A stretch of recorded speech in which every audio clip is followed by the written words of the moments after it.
Voilà, merci au Seigneur que cette réunion est faite ce soir et qu'on se réunit ensemble autour de la parole de Dieu. Et si vous êtes là, c'est un signe que vous aimez les choses de Dieu et que vous voulez plaire au Seigneur. On va essayer de voir un sujet biblique ensemble et cela me semble important. Et comme l'a dit Mario, peut-être que ce soir, ce que je vais expliquer, peut-être que pour certains, c'est peut-être prématuré, mais comme il a dit Mario, on met un tuteur, une jeune pousse. Un jour, c'est Nicodème qui expliquait cela, c'était deux fermiers qui étaient ensemble et qui avaient planté deux arbres en même temps. Et puis voici qu'il y en avait un qui avait poussé droit et puis l'autre qui avait poussé complètement de travers. Et puis un jour, ils ont parlé de leurs arbres et ils ont dit, c'est curieux, et toi, le tien a poussé droit et moi, il a poussé de travers. Et celui qui avait mis l'arbre de travers, il a dit, c'est parce que j'ai trop traîné, trop tardé à mettre un tuteur. Donc s'il aurait mis un tuteur quand il était petit, quand il était jeune, il aurait poussé droit. Et ce que nous voulons, c'est que notre jeunesse, elle est celle qui puisse pousser droit et qu'elle puisse marcher dans la direction du Seigneur. J'aimerais vous parler ce soir d'un sujet qui est très important et qui concerne en fin de compte toute la jeunesse, parce que tôt ou tard, vous y passerez par là. J'aimerais vous parler du mariage. Le mariage, c'est quelque chose de très important et aussi de très sérieux. Peut-être que parmi nous ce soir, il y a des jeunes mariés qui sont là, ça va les concerner. Ah tiens, j'ai mon cousin qui est là. Longtemps, je n'ai pas vu. Et il y a aussi plein de jeunes qui sont là et que peut-être certains fréquentent et qui vont aboutir à un mariage. Puis d'autres, ils iront aussi sur cette direction-là. Ils vont aussi un jour se marier. On va essayer de voir ensemble des bases bibliques. On va avoir une note biblique donc sur le mariage, c'est quelque chose vraiment de sérieux. Il y a tellement aujourd'hui de problèmes, de soucis, et même si vous êtes jeune, vous avez pu voir qu'en fin de compte, quasiment dans toutes les familles, il y a des problèmes de mariage, de divorce et tout cela. Et ce que l'on veut, c'est essayer d'éviter tout cela. Parce que, il faut justement démarrer sur des bonnes bases. Et si on démarre sur des mauvaises bases, pour nous qui sommes chrétiens, on peut se mettre sous un joug étranger. Et si on se met sous un joug étranger, alors dès le démarrage de notre vie, on peut prendre des fois une mauvaise direction. Comme nous regardons la Bible, la parole de Dieu, on se rend compte que le sujet du mariage est quelque chose qui est difficile à traiter, parce qu'il faut vraiment chercher à droite, à gauche dans l'Écriture. Et comme on regarde, pour essayer de former ce qu'on appelle une doctrine, un enseignement, pour être plus simple, il faut essayer de chercher dans la Bible tout ce qui traite du même sujet et qui vont aller dans la même direction, parce que la doctrine ne se contredit pas, mais se complète. Et voici que les différents personnages qui vont parler du mariage, on se rend compte que Paul est celui qui va traiter du mariage, parce que dans l'église de Corinthe, en Grèce, il y avait des soucis de mariage. Et voici qu'il y a des gens, il est écrit de la famille de Chloé, vont écrire à l'apôtre pour justement qu'il essaye de résoudre les problèmes qu'il y avait dans l'église. Il y avait d'autres problèmes, certes, mais il y avait aussi le problème du mariage. Et voici que Paul aussi va en traiter dans l'Épître aux Romains, dans le chapitre 7. L'apôtre Pierre va aussi un peu en discuter, on va essayer de le voir ensemble. Jésus aussi traitera un petit peu de ce sujet, parce qu'on lui posera des questions, et le Seigneur Jésus est celui qui va répondre. Et puis, l'auteur de l'Épître aux Hébreux est celui aussi qui va nous donner un verset où il est question du mariage. J'ai noté ici, le but de la réunion ce soir, c'est quoi, et de cette note biblique? C'est de pouvoir sauver les mariages qui sont en péril, parce qu'il y en a des fois qui sont mariés et puis ça ne marche pas, ça ne va pas. Pour essayer de les gagner, de les sauver. Et pour ceux qui fréquentent, pour les mettre sur les bonnes rails, les bonnes décisions, parce que ce que nous voulons, ce n'est pas plaire au voisin ou à la voisine, mais en tant que chrétiens, ce que nous voulons, c'est plaire à Dieu et se soumettre à l'Écriture. Si on se soumet à l'Écriture, si on fait confiance à ce que la Bible est celle qui nous dit, alors ça va marcher. Il y aura peut-être des nuages, certes, ça arrive, mais ça marchera. Par contre, si on veut faire à notre tête, et qu'on sait, parce que maintenant vous ne serez pas ignorants, parce que ce soir, peut-être que certains ne le savent pas ce que je vais dire, mais à partir de ce soir, vous serez au courant, vous ne serez plus des ignorants. Et si vous faites autrement, et qu'un jour ça se passe mal dans votre vie, vous serez responsable de vos choix, parce que vous aurez été averti. Vous savez, il y a un proverbe qui dit, un homme ou une femme averti en vaut deux. Eh bien, ce soir, eh bien, le proverbe est aussi d'actualité pour chacun d'entre nous. Voici qu'il y a un verset dans le livre du prophète Malachie, dans le chapitre 2 et le verset 16.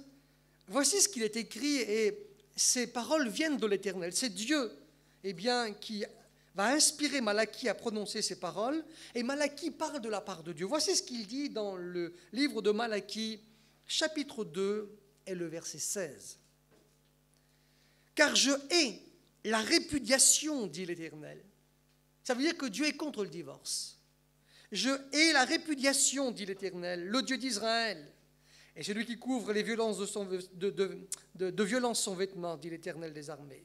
Prenez donc garde en votre esprit et ne soyez pas infidèles. » Voici qu'on se rend compte que même dans l'enseignement de l'Ancien Testament, on le verra ensemble, ainsi que celui du Nouveau Testament, on verra ensemble que ce que Dieu est celui qui désire et qui veut, eh bien, c'est de la fidélité envers celui ou celle avec qui on s'est engagé. On va faire une lecture ensemble dans la parole de Dieu et on va prier le Seigneur ensemble. Et on va faire une lecture qui est bien connue, qui se trouve dans l'évangile de Jean, dans le chapitre 2, et il est question justement d'un mariage. Et il est écrit dans l'Épître aux Hébreux, dans le chapitre 13 et le verset 4, l'auteur est celui qui va déclarer, qui va dire que le mariage soit honoré de tous. Ce qui veut dire qu'un mariage qui est bien fait, parce qu'il y a des mariages qui sont aussi mal faits et qui ne sont pas en harmonie avec ce que la Bible déclare, mais le mariage qui est bien fait, la Bible dit eh bien qu'il doit être honoré. On se rend compte, c'est ce que le Seigneur Jésus, celui qui va faire. On fait la lecture ensemble dans l'évangile de Jean, dans le chapitre 2, et on lit ensemble à partir du verset 1er. Voici ce qui est écrit. 3 jours après, il y eut des noces à Cana. Ce que veut dire, il y a eu un mariage dans une ville qu'on appelle Cana, comme on dirait la ville de Rennes, par exemple. Dans la ville de Cana en Galilée, la mère de Jésus était là, et Jésus fut aussi invité aux noces avec ses disciples. Le vin ayant manqué, la mère de Jésus lui dit, « Ils n'ont plus de vin. » Et Jésus lui répondit, « Femme, qu'y a-t-il entre moi et toi? Mon heure n'est pas encore venue. » Sa mère dit au serviteur, « Faites tout ce qu'il vous dira. » Or, il y avait là 6 vases de pierre destinés aux purifications des Juifs, et contenaient chacun 2 ou 3 mesures. Jésus leur dit, « Remplissez d'eau ces vases. » Et ils les remplirent jusqu'à ras-bord.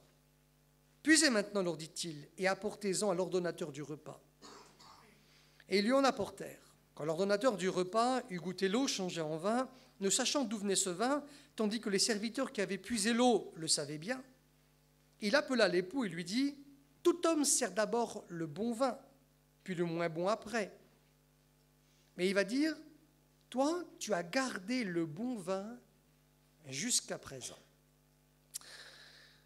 Voici que dans cette histoire, c'est une histoire qui questionne d'un mariage et qui souvent est mal compris. Je vais vous l'expliquer vite fait. Comme nous regardons cette histoire de la Bible, on se rend compte que Jésus est un homme, il a 30 ans, la Bible déclare, quand il commence son ministère. Et voici qu'il y a des jeunes qui vont fonder un foyer. Et voici que ces jeunes devaient connaître Jésus, parce qu'il est écrit qu'ils vont inviter la famille du Seigneur, ils vont inviter la mère de Jésus. Il y a aussi ses frères qui vont être invités à ce mariage. Jésus lui-même est invité, ainsi que les disciples du Seigneur. Voici que Jésus est celui qui se conforme à ce que la Bible est celle qu'il dit. C'est un mariage qui est fait dans les règles. Et voici que le Seigneur honore ce mariage. Et le Seigneur est celui qui va répondre présent, et il est celui qui va venir. On se rend compte qu'en fin de compte, ça ne change pas, que les jeunes, eh bien, il y a 2000 ans en arrière, faisaient ce que nous faisons encore aujourd'hui. Eh bien, un jour, on quitte nos parents, et voici que, eh bien, on va se marier. On se rend compte que dans ce mariage, et ça arrive aussi, il va y avoir un problème dans ce mariage. La Bible déclare qu'il va manquer du vin. Et voici que la mère de Jésus va dire aux disciples, aux serviteurs, allez vers Jésus et faites ce qu'il vous dira. Et ça, c'est un beau conseil. Nous voulons écouter le conseil que Marie est celle qui a donné aux serviteurs du mariage. Nous voulons faire ce que Jésus, celui qui nous dit. Et si on écoute ce que Jésus nous dit, alors c'est sûr qu'on aura des bonnes bases dans notre vie. Voici que dans le mariage, il va manquer du vin et le Seigneur, on sait, va faire un miracle. Voici qu'il avait des vases qui contenaient entre 2 et 3 mesures. Une mesure, c'est 39 litres, 39. On arrondit à 40 litres pour faire un chiffre rond. Ce qui veut dire que les vases contenaient entre 80 litres d'eau et certains contenaient 120 litres. Ce qui veut dire que le Seigneur est celui qui a fait un miracle. Il a changé de l'eau en vin entre 500 et 700 litres. C'est énorme ce que le Seigneur est celui qui a fait. Certains ont dit, voilà, en fin de compte, c'est pas très bien ce que le Seigneur il a fait parce que il a poussé en fait à faire boire les gens parce qu'il a fait bien du vin. Mais en fait, ça n'a rien à voir avec tout cela. C'est parce que ces petits jeunes qui commençaient dans la vie et qui allaient bien s'unir parce qu'ils s'aimaient et qu'ils allaient fonder un foyer, ils étaient heureux, c'était le plus beau jour de leur vie. Et voici que le jour fatidique, il est celui qui va se passer un problème dans ce mariage. Il va manquer du vin. En fait, pour essayer de comprendre, il faut connaître les mœurs et les coutumes de l'époque de Jésus. Voici que lorsque des jeunes se fréquentaient, il fallait que les parents, le père du marié, aille vers les parents de la fiancée et qu'ils discutent ensemble pour expliquer que leurs enfants voulaient bien se fiancer et plus tard se marier. Et là, il y avait un contrat qui était fait, un contrat de mariage qu'on appelle la ketouba. Ça se fait encore d'ailleurs chez les Juifs. Et là, on devait marquer l'emplacement du mariage, l'endroit où on le faisait, mais aussi l'envergure, ce qui veut dire la grandeur du mariage, combien de gens qu'on allait inviter, 100 personnes, 200, 300 personnes. On devait aussi, en fonction du nombre d'invités qu'on avait invités, on devait tout faire pour qu'il ne manque rien, que tout soit fait dans les règles et que rien ne manque. Et voici que tout cela a été écrit dans ce livre et le fiancé s'engageait à respecter tout ce qui était écrit dans ce livre-là. Voici que le jour fatidique, ça demandait 1 an. Et il avait 1 an pour ramasser des sous, pour trouver un endroit où faire le mariage, et que tout devait être fait. Voici qu'1 an après, le mariage avait lieu, et voici que le jour fatidique, il y a un gros problème. C'est qu'en fin de compte, le fiancé qui va devenir le mari de la jeune fille, il est celui qui va déshonorer ses beaux-parents parce qu'il est celui qui ne remplit pas toutes les conditions qu'il avait écrites dans le livre qu'on appelait la Ketouba. Il va décevoir ses beaux-parents, ça va être un déshonneur à l'égard des invités qui vont venir dans le mariage. Pourquoi le Seigneur est celui qui fait le miracle? 1, c'est pour sauver l'honneur du marié. 2, c'est pour empêcher qu'il y ait un procès qui s'opère avec ses beaux-parents. Et 3, c'est pour sauver le mariage. C'est la raison pour laquelle le Seigneur est celui qui a fait cela. Si le Seigneur n'aurait pas fait de mariage, ça aurait été la honte. Ça aurait été le discrédit qui aurait été jeté sur les 2 familles. Et la partie adverse, les beaux-parents de ce garçon, pouvaient l'amener en justice parce qu'il les avait déshonorés. Et ce qui voulait dire qu'en fin de compte, le mariage commençait très mal. Mais le Seigneur est celui qui a tout réparé et qui a tout fait pour que le mariage soit sauvé. Et ce que nous voulons, nous, ce soir, c'est justement, sauver les mariages qui peuvent être en péril. Peut-être qu'il y en a ce soir, je ne sais pas. Mais aussi vous mettre sur des bonnes rails à vous qui êtes là, et peut-être qui fréquentez et qui veulent aussi fonder un foyer. Nous savons que si nous basons nos vies sur Jésus, il est celui qui sera capable de nous aider et de nous réparer. Si Jésus n'aurait pas été là, ça aurait été difficile. Mais puisque Jésus a été là et qu'ils ont invité la bonne personne dans leur vie, alors le Seigneur a su sauver l'honneur du mariage. Et le seul qui est capable de nous aider, de nous bénir, c'est lui, gloire au Seigneur. Alors on va prier le Seigneur et demander sa grâce pour que Dieu nous bénisse ce soir. Ce que l'on veut, c'est être visité et béni. Et on va essayer de voir ensemble la parole de Dieu ensemble. Et puis on va demander, je vais demander à mon cousin Gino de prier le Seigneur.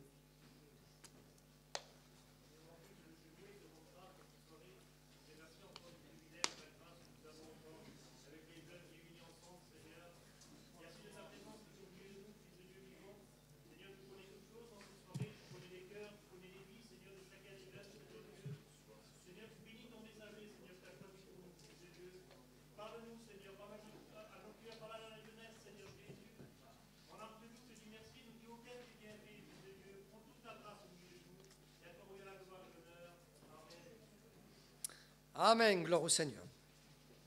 Voilà, on va voir ensemble cette note biblique maintenant. On la commence, on démarre. Je regarde l'heure. Et ça va demander un petit peu de temps, mais je crois que ça vaut le coup d'écouter tout cela. Et c'est des fois moins agréable qu'une prédication, mais c'est intéressant et c'est important pour vous qui commencez votre vie et qui appartenez au Seigneur. Nous allons essayer de voir ensemble, si on arrive jusqu'au bout, on va voir ensemble, 8 points ensemble. On va voir que le mariage est une institution qui a été créée par Dieu. On va voir ensemble, le Seigneur veut que le mariage qu'il a institué soit honoré. L'homme et la femme qui se marient, on va voir ensemble, ils sont liés ensemble. Ce n'est pas un jeu. On ne peut pas se marier, divorcer, reprendre une copine, reprendre un copain. Ce n'est pas comme ça. On va voir aussi ensemble le rôle du mari dans le foyer, le rôle de la femme dans le foyer. J'ai marqué ici, des fois les problèmes peuvent surgir dans le foyer. On va voir ensemble. On a vu ensemble dans cette petite histoire justement qu'il y avait un souci, ça arrive. Le mariage doit se faire dans le Seigneur pour ceux qui sont chrétiens. Et à la fin, Dieu est contre l'adultère et le divorce. Donc c'est des sujets qui sont importants, qu'on va essayer de développer ensemble et de voir ensemble. Et on va voir ensemble que le mariage, ce n'est pas un jeu. Et que lorsque l'on se marie, il faut que ça soit réfléchi, il faut que ça soit mûri. Parce qu'on peut se marier sur un coup de tête, à la va-vite. Et on peut se rendre compte que des fois, c'est une catastrophe. Et certainement que vous connaissez peut-être des gens, des membres de vos familles. Ça peut être des fois votre frère, votre soeur, votre cousin, votre cousine, des fois votre tante, votre oncle. Et bien des fois, vous vous rendez compte que le foyer, c'est une misère. Et que des fois, il y a bien des séparations et tout cela.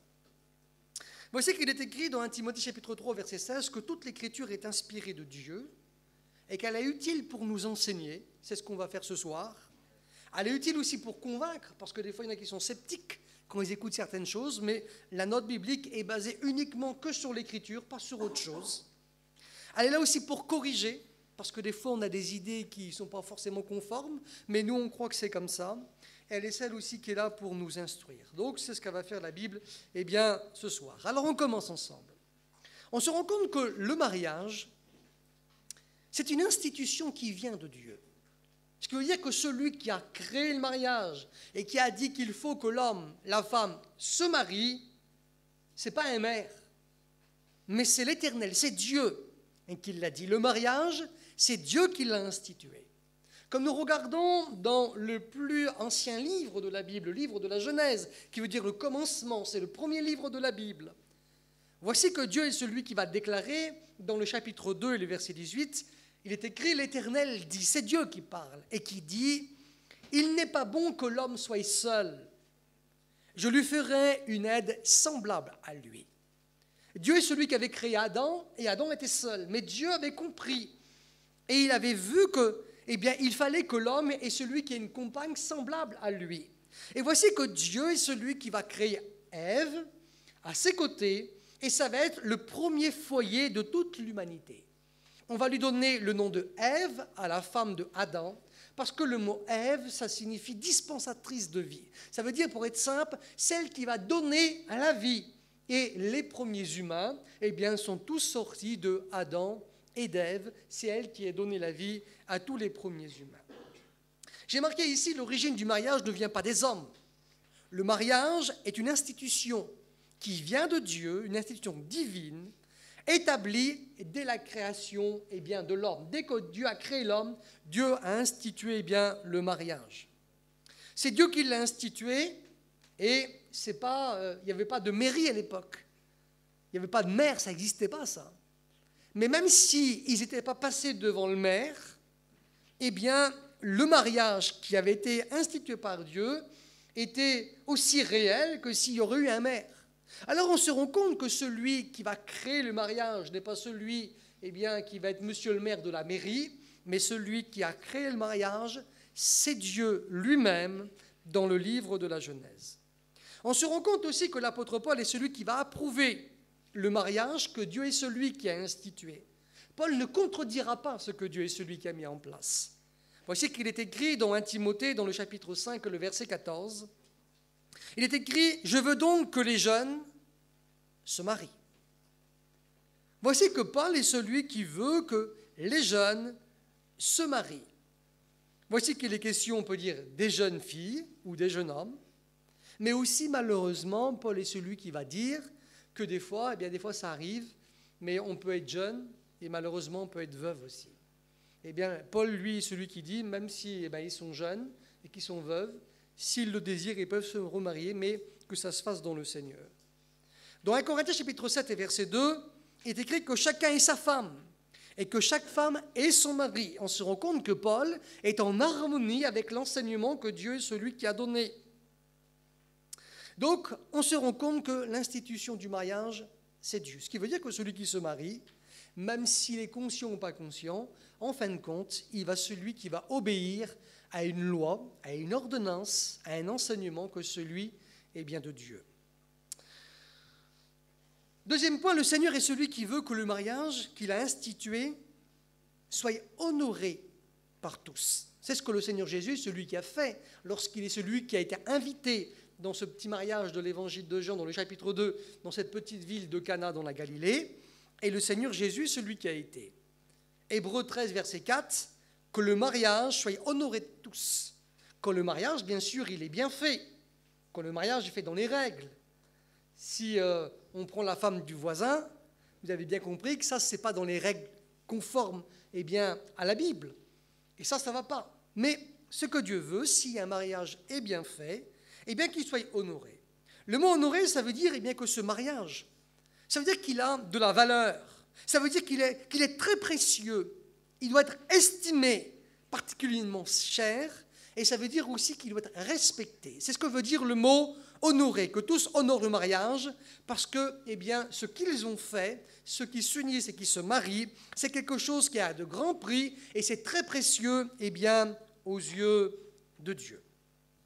Voici que Jésus est celui qui l'a fait, c'est ce qu'on a vu ensemble pour ce petit mariage, et Jésus est celui qui a été, et heureusement qu'il y a été parce qu'il a sauvé le petit foyer, il a sauvé l'honneur du marié, de la mariée, des beaux-parents, et ainsi aussi que ses propres parents.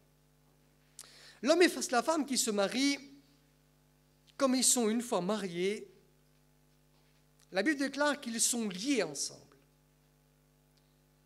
Comme nous regardons dans le livre de la Genèse, chapitre 2, verset 23, est écrit, et l'homme dit, voici cette fois celle qui est os de mes os et chair de ma chair. On l'appellera femme parce qu'elle a été prise de l'homme. Verset 24, c'est pourquoi l'homme quittera son père et sa mère et s'attachera à sa femme et deviendront une seule chair. Voici qu'on se rend compte que dès le commencement, le Seigneur est celui qui avait compris que l'homme et la femme quittera son père et sa mère, ce qui veut dire qu'en fin de compte, lorsqu'on va se marier, on va quitter les personnes qui sont les plus importantes pour nous. Parce que les gens, comme on est dans un foyer, les plus importants, c'est quoi ? C'est nos parents. C'est notre père, c'est notre mère, c'est nos sœurs, c'est nos frères, c'est les gens qui sont les plus importants dans nos vies. Et puis voici qu'un jour, on va quitter nos frères, nos sœurs, on va quitter nos parents pour s'attacher en fin de compte à une étrangère ou à un étranger. Et puis voici que là, on va laisser ce qu'on aime pour aller avec cette personne-là. Voici qu'il est écrit qu'ils deviendront une seule chair. Et comme nous regardons où il est écrit que l'apôtre est celui qui va dire, parce que Paul est celui qui va reprendre ses paroles, mais dans le livre de Genèse, là, il est écrit, il s'attachera à sa femme. Le mot attaché, ça veut dire qu'il va s'attacher à elle, qu'il va s'accrocher à elle, qu'il va la suivre. Mais ça veut dire aussi dans le texte hébreu, il va rester avec. Il va rester avec elle. Et ça veut dire ensemble, ça veut dire encore, ils sont ensemble. Voici qu'on se rend compte que lorsqu'un garçon quitte ses parents pour trouver une fille et fonder un foyer, la Bible déclare qu'il va s'attacher à elle, ça veut dire, il va dans le texte hébreu, ça veut dire il va rester avec elle. Ce n'est pas rester 6 mois, ce n'est pas rester 1 an, mais normalement c'est jusqu'à la mort. Donc c'est pour ça que le mariage, c'est vraiment quelque chose qui est très important dans la Bible, dans l'Écriture. On se rend compte qu'il est écrit dans Matthieu chapitre 2, verset 4, le Seigneur Jésus reprendra les paroles du livre de la Genèse. Jésus répondit, ne savez-vous pas lu ce que le Créateur a fait au commencement ? Il fit l'homme et il fit la femme. Ça, déjà, c'est important. C'est-à-dire que le Seigneur Jésus, lui, il est pour ce qu'on appelle un mariage, eh bien quoi? Monogame. Ça veut dire, eh bien, un homme, une femme. Ça ne veut pas dire un homme avec 3 femmes. Mais on se rend compte que dans la Bible, le mariage biblique qui a été institué par Dieu et qui a été mis aussi, eh bien, par écrit dans la Bible, eh bien, on se rend compte que Jésus va dire, il quittera son père et sa mère et s'attachera à sa femme. Pas à 10 femmes, ni à 10 maris, mais à sa femme. Voici qu'on se rend compte dans Matthieu 19, verset 5, le Seigneur est celui qui va parler, il dit, pareil, l'homme quittera son père et quittera sa mère, s'attachera à sa femme, les deux deviendront une seule chair. Il reprend les paroles de la Genèse, et verset 6, ainsi ils ne sont plus deux, mais ils sont une seule chair, que donc l'homme ne sépare pas ce que Dieu est celui qui a uni. Ce qui veut dire que Jésus, il est contre la désunion. Là, il est question de gens qui connaissent les choses de Dieu. On se rend compte que Adam et Ève étaient des gens qui servaient Dieu. On se rend compte que Jésus s'adresse à des gens qui servent Dieu et qui sont censés aimer Dieu. Eh bien, dans Matthieu, au chapitre 19, on est dans le pays d'Israël. Jésus est un juif, il parle à des juifs qui connaissent la loi et qui connaissent la Bible. Et voici que le Seigneur dit aux gens qui connaissent Dieu et qui sont censés le servir, c'est comme si on s'adresserait ce soir à des chrétiens. Eh bien, le Seigneur leur dit que l'homme donc ne sépare pas ce que Dieu a joint. Si 2 personnes s'unissent, si vous êtes 2 jeunes chrétiens et que vous vous mariez, eh bien, c'est pour la vie. Ce n'est pas pour 15 jours, mais c'est pour toujours. Voici qu'il est écrit dans Marc chapitre 10, verset 8, « Les deux deviendront une seule chair, ainsi ils ne sont plus 2, mais ils sont une seule chair. » Voici que Paul est celui qui va dire cela, lui, dans l'Épître aux Éphésiens, chapitre 5, verset 31. C'est ce qu'il dit à l'église d'Éphèse. Quand il le dit ce soir, eh bien, à nous qui sommes à Rennes. C'est pourquoi l'homme quittera son père et sa mère, s'attachera à sa femme, et les deux deviendront une seule chair. On se rend compte que du livre de la Genèse, il dit ça. Ça passe par Jésus qui reprend les paroles et qui dit exactement eh bien, la même chose. Et on se rend compte que Paul est celui eh bien, qui est aussi eh bien, conforme. Il se conforme à ce que Dieu est celui qui a mis en place, ce que Jésus est celui aussi qui a confirmé, et Paul est celui aussi qui va eh bien, le confirmer. On se rend compte que les 2 personnes qui s'unissent font un. Et en général, eh bien, quelqu'un, c'est rare que quelqu'un ne prendra pas soin de lui. On va le voir ensemble. Normalement, surtout comme on va dans quelque part, les jeunes filles, des fois, ils aiment se faire belles, se maquiller, tout cela. Les garçons, ils vont essayer de se préparer, tout cela. C'est parce qu'on s'aime soi-même. C'est rare quelqu'un qui va se mettre devant la glace et puis qui va se foutre des coups de poing dans la tête. Mais en général, il va essayer de s'arranger, il va essayer de se baigner, il va essayer de faire plein de trucs. Aujourd'hui, on s'aime tellement qu'on va en Turquie. Parce qu'on se met des cheveux, on se met des dents. Parce que c'est pourquoi? C'est parce qu'on s'aime. Eh bien, en fait, ce que Paul est celui qui déclare, ce que Jésus dit, et ce que Dieu est celui qui a institué, les deux deviendront une seule chair, ce qui veut dire, eh bien, l'homme doit aimer sa femme comme si qu'il s'aimerait, eh bien, lui-même. Si on sait prendre soin de nous, on doit prendre aussi, eh bien, soin de notre femme, et pour la femme, c'est exactement pareil. Lorsqu'on s'est unis et qu'on est marié, le rôle du marié dans le foyer. Le premier point, c'est que le mari est celui qui doit aimer sa femme et en prendre soin. Regardez ce que Paul est celui qui va déclarer dans l'Épître aux Éphésiens et ce qu'il va dire à l'église d'Éphèse. Et que ce soir, eh bien, il nous dit à nous qui sommes là, Marie, même que tu as 20 ans, si tu es marié, tu es un mari. Si tu as 50 ans, tu es marié, tu es un mari. Aimez vos femmes comme Christ a aimé l'Église. Et il s'est livré lui-même pour elle. Verset 28, c'est ainsi que les maris doivent aimer leurs femmes. Ce qui veut dire que là, on se rend compte que Paul est celui qui va mettre la barre bien haute. Paul est celui qui déclare et qui dit que nous devons aimer notre femme comme le Seigneur est celui qui a aimé eh bien, l'Église. On se rend compte que le Seigneur, parce qu'il nous a aimés, à chacun d'entre nous, pourtant on n'est pas forcément terrible, mais on se rend compte que le Seigneur Jésus, parce qu'il nous aime, qu'est-ce qu'il a fait de nous? Il est celui eh bien, qui nous a pardonné. Il est celui qui nous supporte. Il est celui qui est patient envers nous. Comme ça ne va pas, il est celui qui nous soigne. Il est celui qui nous aime. Il est bienveillant à notre égard. Il est celui qui s'est donné comme on a besoin. Et il a fait des sacrifices, il a fait un sacrifice ultime pour chacun d'entre nous pour que nous soyons sauvés. Ce qui veut dire que nous, si nous devons aimer notre femme, comme le Seigneur est celui qui a aimé l'Église, ça veut dire qu'on doit aussi la pardonner. Ça veut dire qu'on doit la supporter, comme le Seigneur est celui qui nous supporte. On doit être aussi patient à son égard. Et ça, c'est aussi valable pour moi. On doit la soigner comme elle est blessée. On doit l'aimer. Être aussi bienveillant envers elle. Ça veut dire essayer de faire le bien. On doit aussi savoir donner.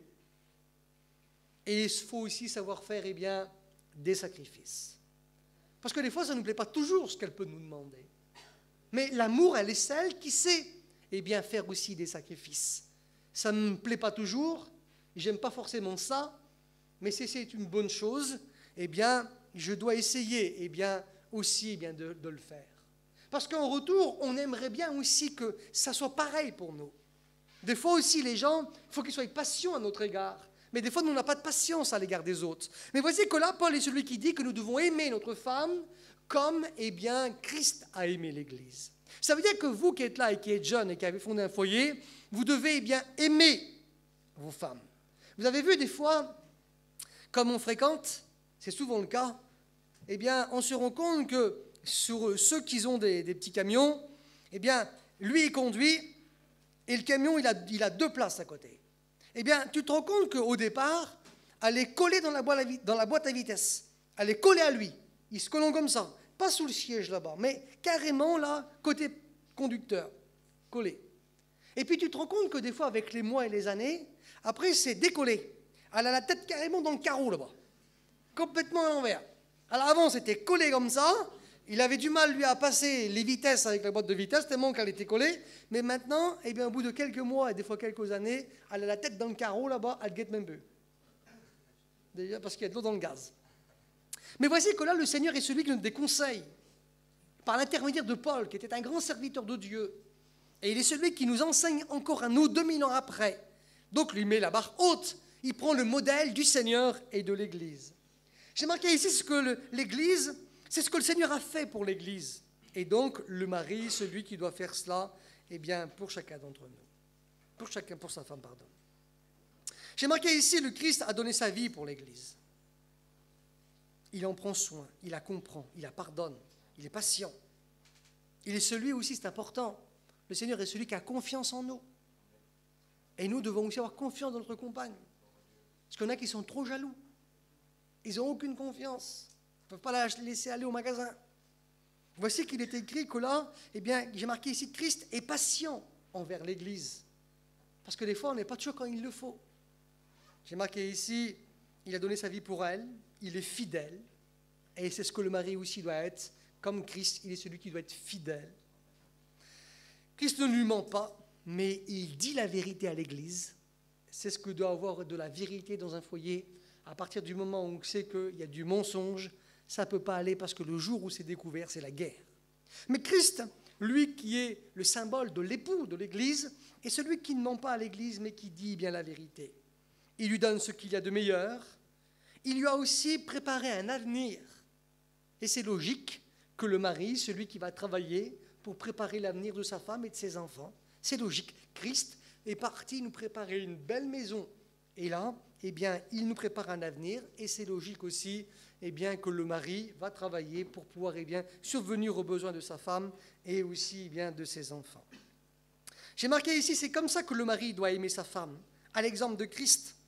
On comprend bien qu'on est loin de la séparation et du divorce, car un divorce, c'est tout le contraire de ce que la parole de Dieu est celui qui nous demande. Le divorce, c'est la haine, c'est la méchanceté, c'est la guerre. Alors que si nous devons aimer notre femme comme Christ, ça va être l'amour, ça va être la paix, ça va être la joie, le bonheur, avec des petits nuages, ça arrive, c'est vrai. Mais on saura pardonner, on saura être patient, on saura donner. Et donc, on fera toutes ces choses, et toutes ces choses seront la gloire du Seigneur. Donc si nous prenons exemple sur le Seigneur, et que nous essayons de faire comme lui, alors on est sûr d'avoir un bon foyer qui démarre bien et nous voulons bien, avoir les sentiments qui étaient en Jésus-Christ. Et si on les a, on essaiera de faire bien, ce qu'il y a de mieux bien, pour plaire à notre femme, en prendre soin et que ça marche bien. Éphésiens chapitre 5, verset 28. Les maris doivent aimer leur femme comme leur propre corps. Celui qui aime sa femme s'aime lui-même, il est écrit. Verset 29. Car jamais personne n'a haï sa propre chair, mais il la nourrit et il en prend soin, comme Christ le fait bien, pour l'Église. Verset 31. C'est pourquoi l'homme quittera son père et sa mère, s'attachera à sa femme, et les deux deviendront une seule chair. Voici que Paul est celui qui explique que le mari est celui qui doit aimer sa femme comme le Seigneur aime l'Église, et il dit ensuite que le mari est celui qui doit aimer sa femme comme il aime sa propre chair. Ce qui veut dire qu'on sait prendre soin de nous, on sait bien nous nourrir, on essaye aussi bien, de se faire beau, c'est pour ça qu'on va au coiffeur, c'est pour ça qu'on essaie de se faire bien, ça j'ai du parfum, c'est d'acheter de beaux habits, on essaye de prendre soin bien, de notre corps.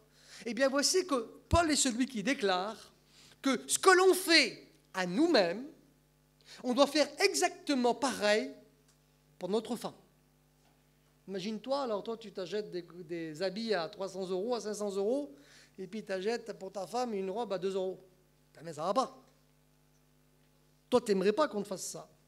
Ce que tu fais pour toi, tu dois aussi le faire pour elle. Et on va voir ensemble après qu'elle, elle doit faire aussi pour son mari. Personne n'a haï sa propre chair. Donc si on sait prendre soin de nous-mêmes, on doit savoir aussi prendre soin de notre femme. Et voici, j'aimerais m'adresser à tous ceux qui sont mariés, mais à tous ceux aussi qui fréquentent ce soir. Eh bien, sachez que lorsque vous serez mariés, eh bien, ce que vous aimez, ce que vous faites pour vous, eh bien, vous devrez aussi le faire pour votre fiancée qui va devenir bien, votre femme. J'ai marqué ici, Paul rajoute que l'homme doit aimer sa femme comme sa propre chair, parce qu'ils ne font une seule chair. L'homme sensé et équilibré, j'ai marqué, ne veut pas se séparer de sa chair. Imagine-toi, tu as mal au bras. Tu n'as pas allé à l'hôpital et dire coupe-moi le bras. Mais tu vas tout faire pour soigner ton bras et pour le sauver. Tu as mal à la jambe, tu ne vas pas dire coupez-moi la jambe, monsieur, j'ai mal au pied. Non, tu vas y aller à l'hôpital, tu vas essayer de tout faire pour sauver bien ta jambe et ton pied. Eh bien, c'est pareil pour ta femme. Parce que tu aimes ta femme, eh bien, tu dois tout faire pour essayer de la garder, de la protéger. J'ai marqué ici, Paul le dit aussi aux Colossiens. Voici que maintenant, Paul est celui qui parle aux Éphésiens, maintenant à une autre ville. Et il parle maintenant à l'église de Colosse. Voici ce qu'il dit dans l'épître Colossiens, chapitre 3, verset 19. Marie, aimez vos femmes. C'est exactement le même enseignement qu'il a tenu à Éphèse. Et ne vous aigrissez pas contre elles. Qu'est-ce que ça veut dire le mot, aigrir? Ça veut dire, en fin de compte, quelqu'un de méchant. Rendre amer, s'irriter, fâché, indigné, colère. Voici qu'en fin de compte, Paul est celui qui dit que l'homme doit aimer sa femme, mais qu'il ne doit pas être méchant avec elle. Parce qu'il y en a des fois, il y a des maris qui sont méchants. Il y a des maris qui sont prêts, des fois, qui tapent leur femme. Ou il y en a d'autres qui ne les tapent pas, mais ils disent des paroles, c'est abominable. Et on se rend compte que des fois, les paroles peuvent être plus meurtrières qu'un coup qu'on peut prendre. Parce que des paroles, ça peut tuer quelqu'un. Des fois, un coup, ça peut passer, mais des fois, des paroles peuvent tuer quelqu'un et peuvent faire de graves blessures et ça peut durer pendant des années. Voici que Paul est celui qui va dire à l'église de Corinth, à l'église de Colosse, Marie, aimez vos femmes et ne vous aigrissez pas comme elles. Ça veut dire, ne soyez pas méchants à son égard. Si Paul est celui qui dit cela, pourquoi il dit cela? Pourquoi il dit ça comme ça? Parce que ça lui passe par la tête? Non. C'est parce qu'en fin de compte, à Colosse, il y avait des gens qui étaient concernés. Il y avait des foyers où le mari était vraiment trop dur ou trop sec. Et voici que Paul, quand il voit tout cela, il va être celui qui va parler, qui va écrire, et qui va dire que le mari, il faut qu'il aime sa femme, et qu'il ne soit pas méchant à son égard. Et voici que Paul, quand il écrit aux Éphésiens, d'aimer leur femme comme le propre corps, ou alors comme le Seigneur aime l'Église, c'est parce qu'il avait vu qu'il y avait des gens, c'était pas terrible en fin de compte dans les foyers, qu'il y avait des maris qui étaient tyranniques, des maris qui étaient méchants, à l'égard de nos femmes. Et voici que Paul traite de ce sujet dans différentes églises, notamment celle d'Éphèse et celle de Colosse, parce qu'il avait vu qu'il y avait des cas qui étaient comme ça. Et aujourd'hui, ça n'a pas changé. Aujourd'hui, il y a des maris qui sont méchants. Et c'est parce que le Seigneur est celui qui veut. Comme nous regardons la Bible, la parole de Dieu, j'essaie de regarder et pas être très long. Comme nous regardons la Bible, voici un conseil qui nous est donné du livre des Proverbes. Proverbes chapitre 5, verset 18. Fais ta joie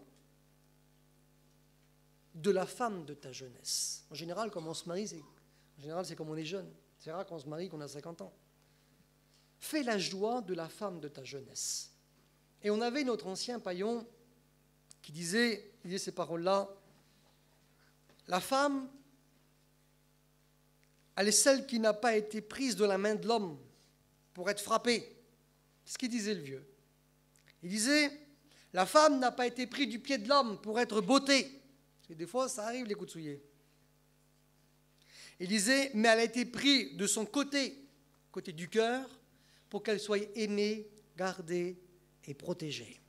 Donc c'est complètement différent. Le Seigneur ne l'a pas pris du pied pour qu'il foute des coups de pied, ni de la main pour taper dessus, mais il l'a pris de son côté, eh bien, pour qu'elle soit aimée, et que son mari est celui qui puisse bien en prendre soin.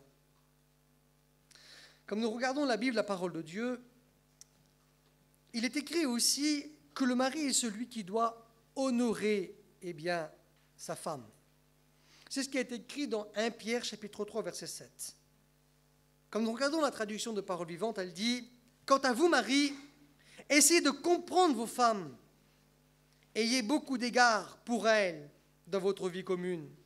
Traitez-les avec respect et honneur. » Parce que des fois, ça arrive. Et des fois, ça arrive même avant le mariage. Des fois, ça arrive, lorsque des fois on fréquente. Ou que le fiancé est celui, qui méprise sa fiancée. Qui est celui, qui la blesse par des mots. Mais voici qu'on se rend compte que Pierre est celui qui va dire, qu'on doit, la respecter, qu'on doit l'honorer. Et encore plus lorsqu'on est marié, on doit honorer notre femme. On doit, la respecter. On ne doit pas la prendre pour un bout de chiffon ou pour un meuble ou pour rien du tout. Vous avez vu, des fois, on s'est déjà rendu compte que déjà ça commençait, malheureusement, déjà au fréquentage. Où on se rend compte que le fiancé, c'est lui le chef, le patron, et il prend la fiancée pour rien, il faut qu'elle lui obéisse au doigt et à l'œil. Ils sont à 1000 km là-bas, imagine-toi, il lui dit, il ne faut pas que tu descendes du camping. Elle, pourquoi tu ne descends pas, tu ne vas pas avec tes copines? Ah ben non, parce que lui, il ne veut pas, il est à 1000 km là, imagine-toi, le jour que tu es marié, tu vas faire comment? Je l'ai déjà vu, ça, c'est incroyable. Tu ne descends pas? Ah non, il ne veut pas. Ah bon, c'est qui ne veut pas? Ton père? Ah non, c'est pas mon père, il ne veut pas, c'est pas lui, lui, il veut que je descende. Il me ronge pour que je descende du camping. Mais mon fiancé, il est à 1000 km, là-bas, il ne veut pas que je descende. Mais le jour que tu es marié, tu es mort. C'est un dictateur. La Bible déclare que le fiancé, il doit t'honorer, il doit te respecter. Ça veut dire qu'il doit faire ce qui est bien pour toi. D'accord? Donc ça commence mal des fois déjà dès le fréquentage. Mais on doit, dans le mariage, honorer sa femme, la respecter, l'honorer, ne pas la prendre pour rien. J'ai marqué ici le rôle de la femme dans le foyer. L'homme doit aimer sa femme, la respecter, l'honorer, comme Christ aime l'Église et comme il aime sa propre chair, en prendre soin. Mais la femme est celle aussi qui doit faire des choses à l'égard de son mari. La femme doit aimer son mari et aussi ses enfants. Dans l'épître de Tite, chapitre 2, verset 4, Paul écrit à un jeune serviteur de Dieu, et il dit « Jeunes femmes, aimez, les jeunes femmes doivent aimer leurs maris et leurs enfants. » Parce que le jour où une femme n'aime plus son mari, ça ne peut plus aller. Le jour où le mari n'aime plus sa femme, ça ne peut plus aller. Moi, je connais des foyers où ils sont toujours ensemble, mais en vrai, ils sont ensemble, mais divorcés. Ils ne peuvent plus se supporter. Ils ne s'aiment plus. Mais voici que si on est chrétien, c'est vraiment un problème, une anomalie. On n'est pas en conforme avec l'Écriture. C'est pour ça que lorsque tu te maries, c'est vraiment un choix qui est réfléchi. Tu dois vraiment faire attention. Parce que ce n'est pas pour 1 an, pour 20 ans, c'est pour toute la vie, c'est jusqu'à la mort. Les jeunes femmes doivent aimer leur mari. Une autre traduction dit, la jeune femme doit être discrète, assister leur mari, être tendre avec leurs enfants. Une autre traduction dit, les jeunes épouses doivent être aimantes et de bonnes mères de famille. Voici que la femme est celle qui doit aimer son mari. La femme est celle, selon la Bible, c'est ce qui se passe aussi chez nous, elle est celle qui doit s'occuper des affaires domestiques. C'est écrit dans Tite chapitre 2, verset 5, que la femme doit être occupée aux soins domestiques. Ce qui veut dire, dans le texte grec, l'entretien de la maison. En général, ça, il n'y a pas trop de soucis. Les astiqueuses, ça, en général, ça marche bien. Ça, il n'y a pas de souci. Tite 2,5, dans une autre traduction, est écrit «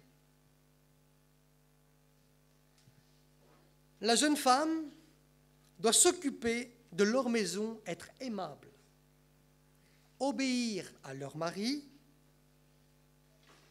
alors on ne pourra pas dire du mal de la parole de Dieu. » Voici que là, Paul est celui qui est en train de dire qu'une fille qui est chrétienne, qui est mariée, et qui n'aime pas son mari, on peut dire du mal de la parole de Dieu à cause de son témoignage.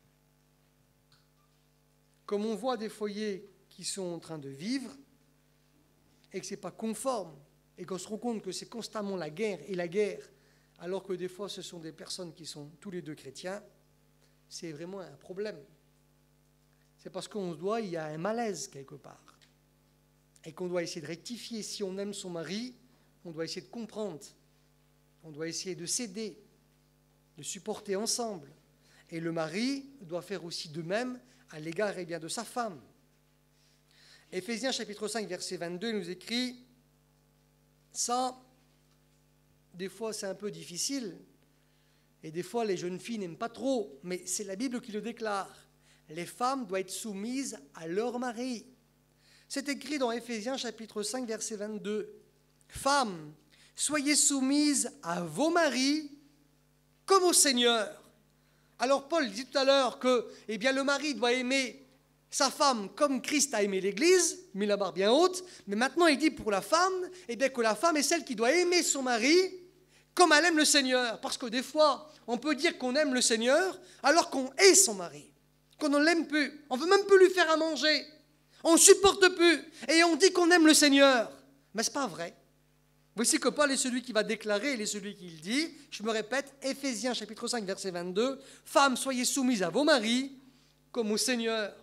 On doit obéir à notre mari comme au Seigneur. Car le mari est le chef de la femme, comme le Christ est le chef de l'Église, qui est son corps et dont il est le sauveur. Or, de même que l'Église est soumise à Christ, les femmes aussi doivent l'être à leur mari en toutes choses. Alors là, il y a besoin d'une explication. Quand il est écrit, ils doivent obéir à leur mari en toutes choses. Normalement, si vous avez un mari qui est chrétien, il va vous diriger et vous conduire dans de bonnes choses. Donc c'est logique que vous lui obéissez. Par contre, maintenant, imaginez-vous, pour ceux qui sont mariés, ils ont un mari qui n'est pas chrétien. Et le mari, demain, lui, vous dit, écoute, bon, les réunions, c'est bien beau, mais toi, ce soir, tu viens avec moi en boîte de nuit.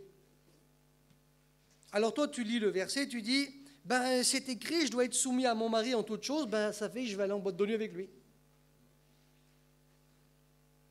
Le mari te dit, maintenant, écoute, tu abandonnes les réunions, maintenant, on va vivre une autre vie. Toi, tu te dis, moi, je suis chrétienne, j'obéis à mon mari, c'est la Bible qui le dit. Écoute-toi.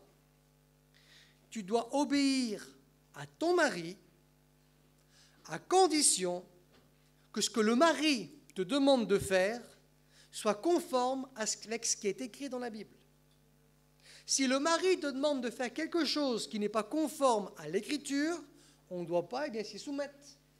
Si demain le mari dit, écoute, c'est mon anniversaire, il faut que tu prennes une cuite, et toi tu dis, ah ben moi je suis soumis à mon mari, c'est écrit, je vais prendre une cuite. Non, le Seigneur est contre la saoulerie. Alors on ne le fait pas. Pour qu'on puisse obéir à son mari, il faut, je me répète, ce que le mari exige de nous soit conforme à l'Écriture. Si le mari dit, écoute ma femme, tu ne m'aimes pas, tu ne fais pas à manger, tu ne fais rien, toute la journée tu fais la tête. La Bible dit, tu dois aimer ton mari, tu dois te soumettre. C'est vrai ça qu'il dit là. Même qu'il n'est pas chrétien, tu dois l'aimer. Voici que la Bible dit, tu dois t'occuper des choses domestiques, tu dors jusqu'à midi, jusqu'à 3 heures de l'après-midi, tu te lèves, tu ne fais rien. Puis lui, il crie, il dit, écoute, toi, tu ne fais rien. Il a raison, tu dois te soumettre. C'est écrit, la femme doit s'appliquer aux choses domestiques. Ce qu'il dit, même si ça ne sort pas de la bouche d'un chrétien, c'est conforme à l'Écriture. Alors, on doit lui obéir. Donc, on doit lui obéir, à condition, je me répète, que ça soit conforme à l'Écriture.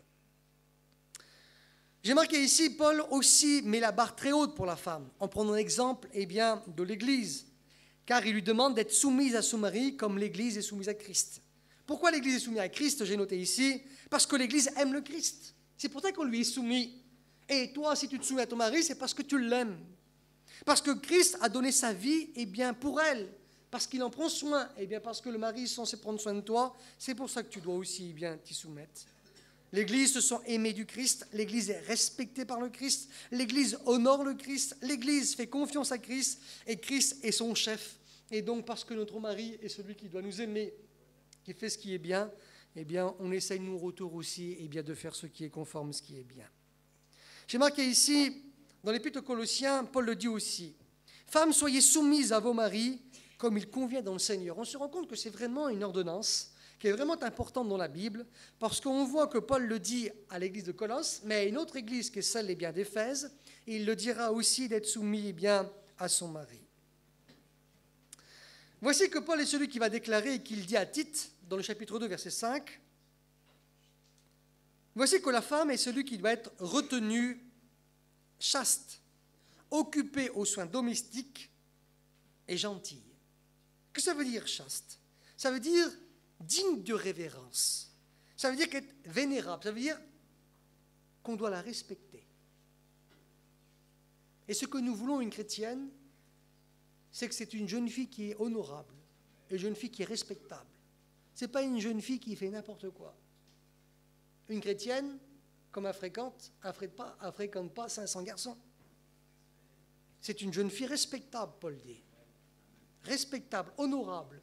Si vous voulez qu'on vous respecte et qu'on vous honore, il faut être sérieux. Il faut faire ce qu'il faut. Paul est celui qui dit, elle doit être chaste, ça veut dire, elle doit être vénérable. Une fille qui est respectée. Une fille, qui est marquée ici, sacrée, qui est pure. Une fille bien qu'on honore. Occupée aux soins domestiques, elle doit être gentille. Dans le texte, ça veut dire, elle est celle qui est agréable, qui est plaisante, qui est joyeuse, qui est heureuse, ça veut dire aussi excellent. Une fille qui est chrétienne, ce n'est pas une jeune fille qui est en train de bouder toute la journée à son mari. Il revient de chiner, tu fais que de bouder. Il revient de travailler, il est mort par la fatigue, tu fais que de bouder. On se rend compte que Paul est celui qui va déclarer que la jeune fille, c'est une jeune fille qui est respectable, la fille chrétienne. Elle s'occupe de ses affaires, de son ménage. Elle aime son mari. Et elle est celle qui est gentille, qui est agréable, qui est plaisante. Elle est celle qui est soumise à son mari. C'est encore repris dans le texte. Soumise, ça veut dire quoi dans le texte grec?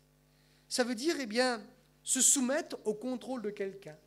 Ça veut dire, tu dois considérer... Vous savez, aujourd'hui, dans la société dans laquelle on est, on veut que la femme soit l'égale de l'homme. Les femmes, demain, allez faire la ferraille. Vous verrez bien si vous arrivez comme un homme. Allez, je ne sais pas, me changer une toiture. Vous allez voir si vous arrivez. À mon idée, on aura plus peut-être de facilité, nous, à passer l'aspirateur, que toi, que tu montes à 15 mètres ou 12 mètres d'eau. Aujourd'hui, on veut l'égalité. Mais on se rend compte que dans la Bible, ce n'est pas vrai. Dans la Bible, c'est l'homme qui a été créé le premier, la femme en deuxième. Et on se rend compte que dans la Bible, le chef du foyer, c'est l'homme. J'ai mon oncle, moi, il disait ça en rigolant, mais il disait, le jour où tu pousses la poussette, t'es mort. Il disait, l'homme est celui qui doit rester le chef du foyer. Eh bien, on se rend compte, être soumis, qu'est-ce que ça veut dire? Ça veut dire, se soumettre, ça veut dire aussi obéir, et aussi, ce qui est vraiment intéressant dans le texte grec, ça veut dire ça. Parce que des fois, on a des jeunes filles ou des femmes qui ont de la tête, c'est du bois. Ça veut dire aussi, dans le texte grec, se soumettre, céder. Parce que des fois, on ne veut pas céder. Des fois, on a la tête, c'est du bois. Lui, il veut que tu fasses ça, toi, tu as dit non, tu ne le feras pas. Mais voici que la Bible dit que se soumettre, c'est aussi savoir céder. Ça veut dire, je ne veux pas le faire, mais je vais le faire quand même. Je cède. Eh bien, voici ce que soumettre veut dire. Le mari, c'est le chef du foyer. Il est celui qui commande et la femme doit se soumettre. Comme je vous l'ai dit aussi tout à l'heure, le mari est celui qui doit faire les choses qui sont conformes, bien sûr, à l'Écriture, à la parole de Dieu. Et il est écrit à la fin du verset, afin que la parole de Dieu ne soit pas, blasphémée. La soumission de la femme est un commandement du Seigneur. Genèse chapitre 3, verset 16, il est écrit, le Seigneur s'adresse à la femme, et il dit, le mari, ton mari, il dominera sur toi. C'est écrit dès le livre de la Genèse. Alors, si vous voulez être des patronnes, c'est parce que la Bible est celle qui déclare à l'égard d'une chrétienne. Une chrétienne doit être paisible, gentille, bienveillante, aimer son mari et se soumettre aussi à son mari. L'apôtre Pierre confirme aussi la soumission de la femme. Incroyable, parce qu'il y a Dieu, on se rend compte que Paul, à plusieurs reprises, dans plusieurs églises, il le dit, mais aussi maintenant un autre apôtre, qui est l'apôtre Pierre, il le dit aussi, 1 Pierre chapitre 3, verset 1. Femmes, soyez soumises. Femmes, soyez de même soumises à vos maris. Paul va dire, 1 Timothée chapitre 2, verset 12, je ne permets pas à la femme d'enseigner, ça veut dire que les femmes pasteurs, ça n'existera jamais chez nous, mais il dit aussi, ni de prendre de l'autorité sur le mari. Il y a des foyers et des fois où c'est la femme qui commande de tout. Tu veux acheter une auto bleue, elle veut c'est une rouge, c'est elle qui va décider, c'est elle qui va aller faire le commerce à ta place. Dans la Bible, la femme, c'est pas elle la patronne. Mais maintenant, la femme, c'est pas un commis non plus. Le mari, c'est le chef, c'est vrai, mais j'ai marqué ici, le mari, c'est le chef, mais c'est un patron qui est respectueux, qui est aimant et qui est gentil. Et non un chef, un patron irrespectueux, méchant, un dictateur qui méprise sa femme et qui la prend pour rien. Et si nous sommes des chrétiens et qu'on fonde un foyer ensemble chrétien, un jeune homme et une jeune fille, si chacun se respecte et que chacun reste à sa place, ça va marcher. Et ça, c'est les critères de la Bible. J'ai marqué ici, la femme doit respecter et honorer son mari. Regardez ce que l'apôtre Pierre est celui qui dit. 1 Pierre chapitre 3, verset 6. Comme Sarah, qui obéissait à Abraham, et il appelait son Seigneur. Je ne sais pas si vous appelez votre femme Seigneur, votre mari Seigneur, pardon. Elle appelait son mari, même pas Abraham. Elle l'appelait mon Seigneur. Imagine-toi le nom qu'elle lui donnait. Vous savez, c'est Rocky qui expliquait ça. L'autre jour, on était à un séminaire. Et puis un jour, il a demandé à une femme comment elle appelait son mari. Vous savez, des fois, il y a des petits noms qui sont donnés comme ça. Et puis, elle appelait son mari Souffrance. Imagine-toi le nom qu'elle lui a donné. Souffrance, le nom. Imagine-toi comment ça devait marcher dans le magasin. Elle disait, il aime les pâtes rouges, mais moi, j'en fais pas, j'ai fait des pâtes blanches. Imagine-toi comment c'était la guerre. À l'intérieur de ce foyer-là. Mais voici qu'il est écrit, elle, Sarah, l'appelait Abraham, son Seigneur. Comment toi appelles-tu ton mari ou comment l'appelleras-tu? Si tu l'appelles Souffrance, c'est qu'il y a de l'eau dans le gaz. C'est que ça ne va pas. Un jour, il y avait une histoire vraie. C'était vers les Gradgers, mais c'est une histoire qui est vraie. Il y avait une femme qui était à la réunion, et à la réunion, c'était une femme, il semblerait, exemplaire. Elle priait à la réunion, incroyable, de belles prières. Elle priait pour son mari, qui n'était pas encore chrétien, prière incroyable. Elle était vraiment dans l'activité de l'œuvre de Dieu. Quand il fallait faire quelque chose pour l'Église, elle était là. Quand il fallait organiser quelque chose, elle était là. Et vraiment, tout le monde dans l'Église avait un bon témoignage de cette personne-là.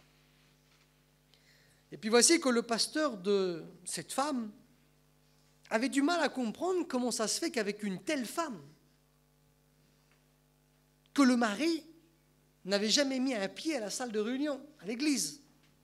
Et voici qu'un jour, cet homme est celui qui a pris son courage à deux mains, il a voulu visiter cette femme pour voir le mari en question. Et voici qu'il a sonné, tac, on lui a ouvert la porte et il a vu le mari.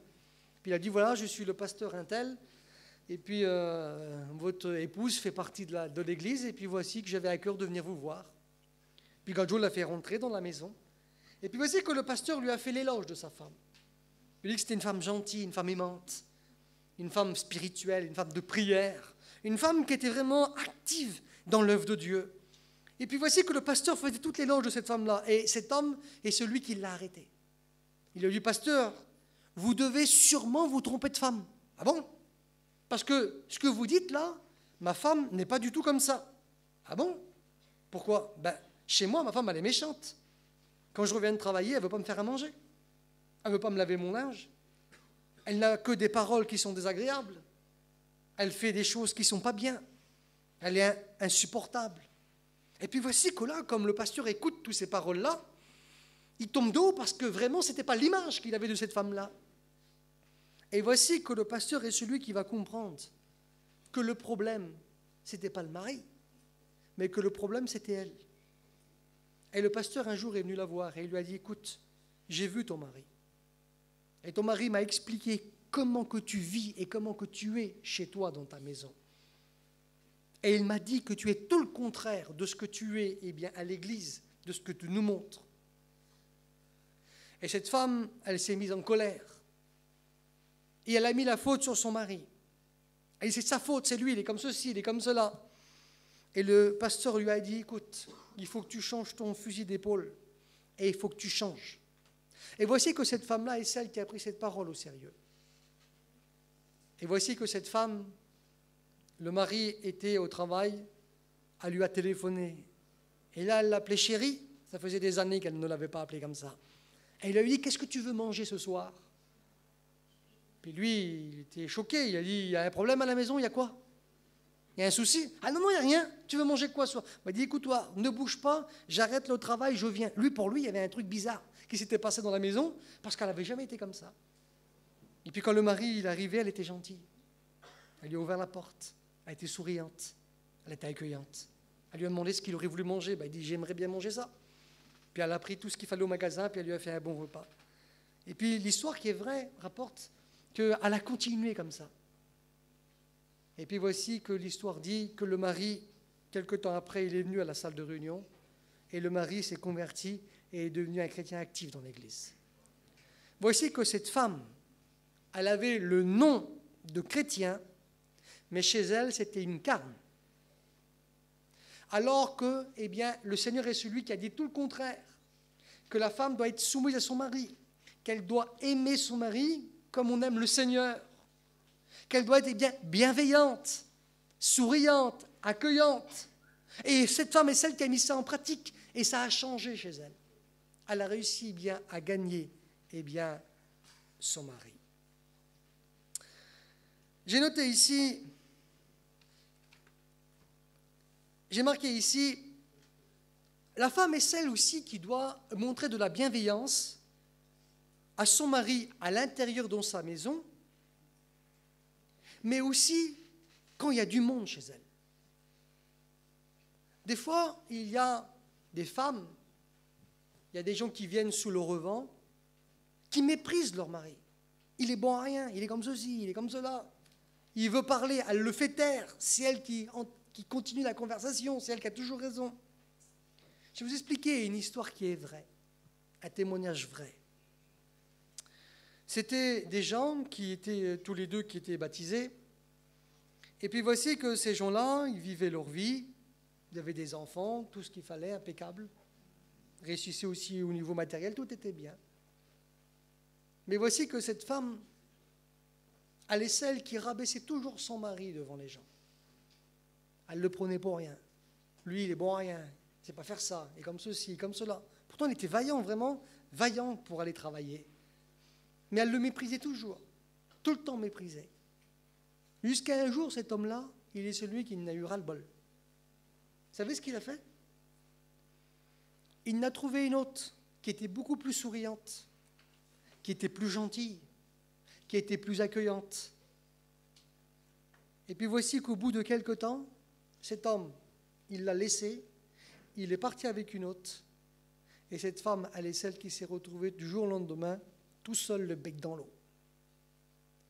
Comme on n'honore pas son mari, comme on ne respecte pas son mari, c'est un danger. Parce qu'autour de nous, il y a plein de dangers. Il y en a d'autres qui seront plus gentilles, plus accueillantes. Elle déclare que le diable rôde comme un lion rugissant, cherchant qui le dévorera. Et voici que jusqu'au jour, on peut tomber dans un panneau, dans un travers. Et cela bien, peut coûter cher. Ça a coûté la destruction de ce foyer. Et jusqu'à aujourd'hui, ils sont encore détruits. Donc, ça veut dire que si on ne se soumet pas à la parole de Dieu, mais qu'on ne fait qu'à notre tête, comme on le veut, parce qu'on veut qu'on soit bien une patronne, que c'est nous qui dirige, qui commande. Moi, c'est mon caractère. Oui, mais ton caractère, tu dois le mettre au diapason de l'écriture, de la Bible. Tu dois te faire à l'écriture. Et ce que la Bible dit, c'est la vérité. C'est pour que le foyer, celui qui puisse marcher bien. On se rend compte que dans la Bible, un jour, dans le livre d'Esther, le roi avait fait un grand repas. Et puis l'histoire rapporte qu'il avait une femme qui s'appelait Vasti, qui était une très belle femme. Et il avait voulu la présenter à tout le monde qui était venu à cette fête-là. Mais cette femme est celle qui a méprisé son mari et qui n'a pas voulu se soumettre et obéir. Qu'est-ce qui s'est passé? Vasti l'a mis de côté et il n'a pris une autre. Et ça, malheureusement, ça arrive. Et combien qu'on a vu de divorces, de gens comme ça qui ont divorcé parce que ça n'allait pas, à cause que dans le foyer, c'était une catastrophe. Voici ce qui est écrit à un conseil du livre des Proverbes. Voici ce qui est écrit. Proverbes, chapitre 31 et verset 10. Qui peut trouver une femme vertueuse? Une femme vertueuse, elle a bien plus de valeur que les perles. Le cœur de son mari a confiance en elle. Et les produits ne lui feront pas défaut. Elle lui fait du bien et non du mal tous les jours de sa vie. Son mari est considéré aux portes lorsqu'il siège avec les anciens du pays. La femme vertueuse est revêtue de force et de gloire. Elle se rit de l'avenir. Elle ouvre la bouche, elle parle avec sagesse. Et des instructions aimables sont sur sa langue. Elle veille sur ce qui se passe dans sa maison et elle ne mange pas le pain de la paresse. Ses fils se lèvent et la disent heureuse. Son mari se lève et lui donne des louanges. Plusieurs filles ont une conduite vertueuse, mais toi, tu les surpasses tous. La grâce est trompeuse et la beauté est vaine. La femme qui craint l'Éternel est celle qui sera louée. Récompensez-la du fruit de son travail et qu'aux portes ses œuvres la louent. Voici que la femme vertueuse, la femme respectable, la femme qui veut plaire à Dieu, c'est celle aussi qui saura plaire à son mari. Il est écrit que le mari est honoré aux portes de la ville. Ça veut dire que le mari n'est pas négligé à cause de sa femme. Vous avez vu, des fois, on écoute « Maman, quel bon garçon, que c'est ça, il est vraiment gentil. » Mais alors, sa femme, c'est un diable. Et puis des fois, à cause de cela, les gens n'osent même pas aller chez eux. Mais voici qu'il est écrit que là, la femme vertueuse, la femme qui aime Dieu, qui veut se soumettre à la volonté de Dieu, elle sera aimante à l'égard de son mari. Elle sera aimable à l'égard de son mari. Elle sera accueillante quand il y a des gens qui viendront chez elle. Et elle va honorer son mari devant tout le monde. Et voici que le mari est considéré aux portes de la ville. Ça veut dire qu'il est considéré même par les gens importants de l'endroit où il est. Elle est celle où ses enfants la louent, où ses enfants lui disent que c'est une femme qui est heureuse. Parce que même ses enfants remarquent que leur mère est quelqu'un de bon. Vous avez vu, des fois, il y a des enfants, ils haïssent leurs parents. Ils n'aiment pas leur mère, ils n'aiment pas leur père. Parce qu'ils sont des fois méprisés. Parce qu'ils voient comment les parents vivent. Les témoignages les plus proches, bien souvent, ce sont aussi les plus vrais. Qu'on puisse être aussi loué par notre mari, par nos enfants, par les gens qui sont autour de nous. Et ça, c'est la clé et la réussite de la femme dans le foyer. Voici que là, il y a une recommandation aussi qui est importante de l'apôtre Pierre et de l'apôtre Paul. Une recommandation maintenant sur la tenue de la femme dans le foyer. Et ça, c'est important. Voici ce que Paul est celui qui va déclarer dans 1 Timothée, chapitre 2, verset 9. « Je veux aussi que les femmes, vêtues d'une manière décente, ça veut dire pas d'une manière provocatrice, avec pudeur et modestie. » Aujourd'hui, on vit dans un monde où il n'y a plus de pudeur. Mais Paul est celui qui dit « Je veux que la femme soit vêtue d'une manière décente. » Il y avait un garçon qui disait « Décente, ça veut dire qui descend. » C'est simple, hein, pas compliqué. Descendre qui descend. Et il disait qu'on achète court ou long, c'est le même prix. Et ça, c'est vrai. C'est le même tarif. Je veux aussi que les femmes vêtues d'une manière décente, avec pudeur et modestie. Voici qu'il est écrit, verset 10, « Qu'elles se partent de bonnes œuvres, comme il convient à des femmes qui font profession de servir Dieu. » Il faut savoir qui on veut servir. Est-ce qu'on veut servir Dieu ou on veut servir le monde? Voici que l'apôtre Pierre, lui, il déclare dans son premier épître, chapitre 3, verset 3, « Ayez non cette parure extérieure qui consiste dans les cheveux tressés, les ornements d'or ou les habits qu'au revêt. » En fait, ce qui se produisait à l'époque biblique, c'est que des fois, on a même compris mal ces textes où il est question de ne pas se faire des tresses et tout cela. J'ai déjà écouté où des gens disaient, voilà, les femmes n'ont pas le droit de se faire une tresse et tout ça. En fait, il faut connaître le contexte historique pour essayer de comprendre. En fait, à l'époque biblique, comme les femmes se faisaient des coiffures, surtout les femmes grecques et les femmes romaines, c'est un peu l'équivalent de ce que vous pouvez faire lorsque vous allez à un mariage. C'est ça. On mettait dans les tresses, on mettait des heures et des heures pour faire une tresse. On mettait à l'intérieur des sortes de perles, on mettait des fois pour ceux qui étaient plus rouges, des bijoux en or. On faisait vraiment des choses extravagantes pour montrer qu'on était là et qui on était. Il n'est pas question de faire une petite tresse que tu fais en 10 minutes. Pas ça. Mais c'était vraiment des choses qui étaient là pour paraître. Un peu comme on fait dans les mariages en fin de compte. Mais eux, ils ne le faisaient pas une fois comme ça pour une grande fête. Mais c'est quelque chose qui était fait assez souvent. Voici que l'apôtre est contre.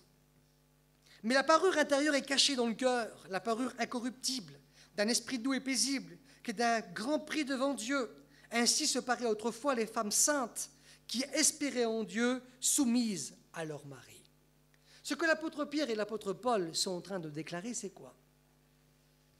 C'est pas que la jeune fille ou que la femme est celle qui doit être négligée et qui doit être habillée avec un sac à patates. C'est pas ça.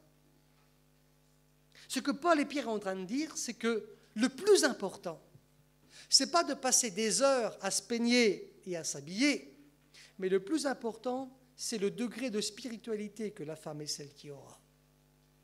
Parce qu'on sera capable de passer 1 heure pour faire une tresse ou 1000 ans pour s'habiller et pas capable de prier 5 minutes.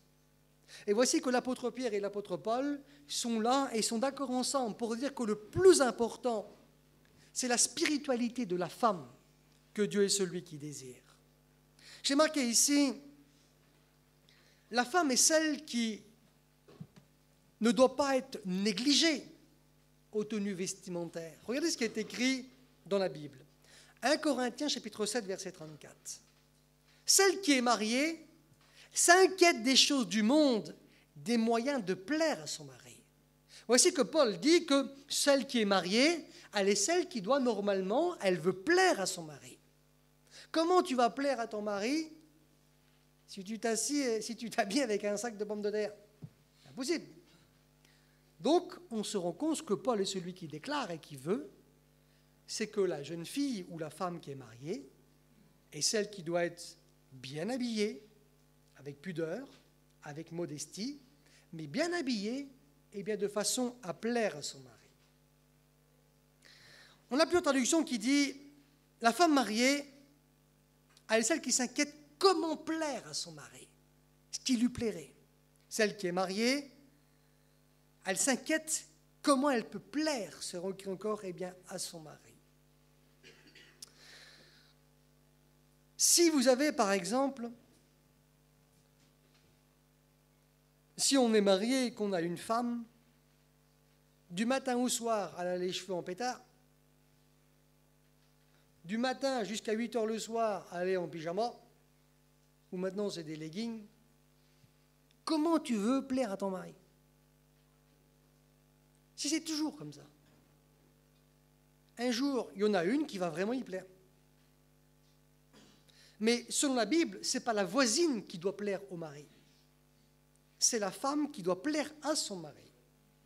Ce qui veut dire que la femme, elle est celle qui doit mettre tout en œuvre pour s'habiller bien, correct, avec pudeur, modestie, de façon aussi à plaire à son mari. Parce qu'à cause de cela, à cause qu'une femme ne fait que se négliger, on en voit des fois. Vous voyez les petits foyers, les petites jeunes filles sont bien impeccables, petits garçons impeccables, tout. Puis tu vois des fois, elle est négligée, même pas la peine.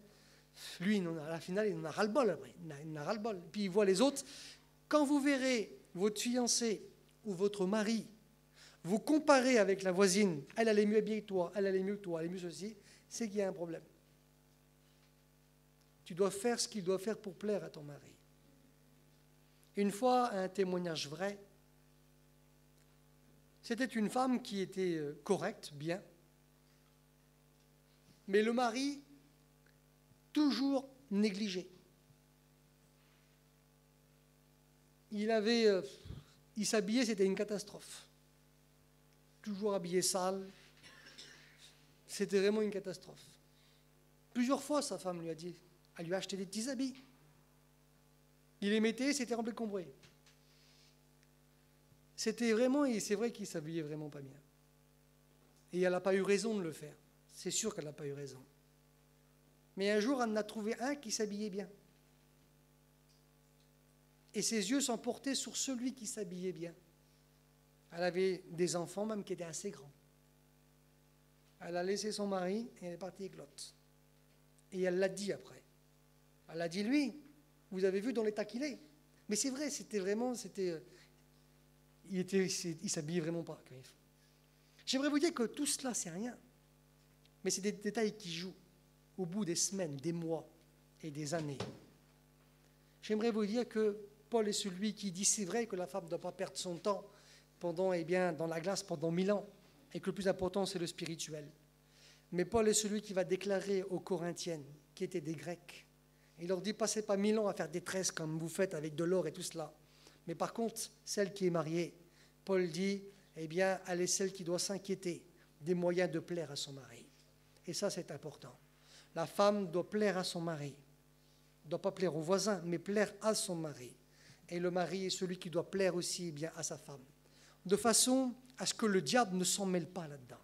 Parce que le diable peut s'en mêler, mettre son grain de sel, et il peut tout détruire, et il peut tout casser, comme ça c'est déjà fait. C'est marqué aussi ici, j'ai marqué, la femme doit être une aide pour son mari. C'est ce qui est écrit dans Genèse chapitre 2, verset 18. L'Éternel Dieu dit, il n'est pas bon que l'homme soit seul, je lui ferai une aide semblable à lui. Le mot aide, ça signifie secours, être une aide, préserver de la destruction. Voici que la femme, c'est une aide pour le mari. Ce qui veut dire que ça ne doit pas être un boulet, mais elle est là pour l'aider. Donc dans le foyer, le mari doit faire sa part, mais la femme est celle qui doit faire sa part aussi. Et si chacun fait la sienne, ça va marcher. La femme, elle est là pour aider son mari. Et c'est marqué aussi, c'est beau parce que c'est écrit, préserver de la destruction. La femme doit voir aussi si ça commence à dérailler. Elle est celle qui doit faire ce qu'il faut pour être une aide pour son mari et sauver le foyer aussi de la destruction. Des fois, dans le foyer, ça arrive qu'il y a aussi des petits soucis. Dans tous les foyers, on a Dans les foyers de serviteurs de Dieu aussi, il y a des nuages. Dans les foyers de chrétiens, il y a aussi des nuages. C'est comme tout. Voici ce qui est écrit dans 1 Pierre chapitre 3, verset 8. Enfin, soyez tous animés des mêmes pensées et des mêmes sentiments, pleins d'amour fraternel, de compassion et d'humilité. Ne rendez point mal pour mal ou injure pour injure. Bénissez au contraire, car c'est à cela que vous avez été appelés afin d'hériter la bénédiction. Voici que ce texte-là est dans un contexte de mariage, où l'apôtre Pierre parle du mariage. Et voici qu'il savait que dans le mariage, il y avait aussi des nuages à l'intérieur. Et voici qu'il il dit, soyez animés de même pensée. Parce qu'à partir du moment où on sait qu'on est divisé, eh bien, c'est la guerre qui va avoir lieu. Paul et Pierre est celui qui va dire, ayez bien de l'amour. Il faut avoir de la compassion. Il faut savoir aussi s'humilier et de ne pas rendre le mal pour le mal et ni injure pour injure. Des fois, lui, il t'a dit une parole, toi, tu redis une autre parole, lui, une autre parole. C'est la guerre.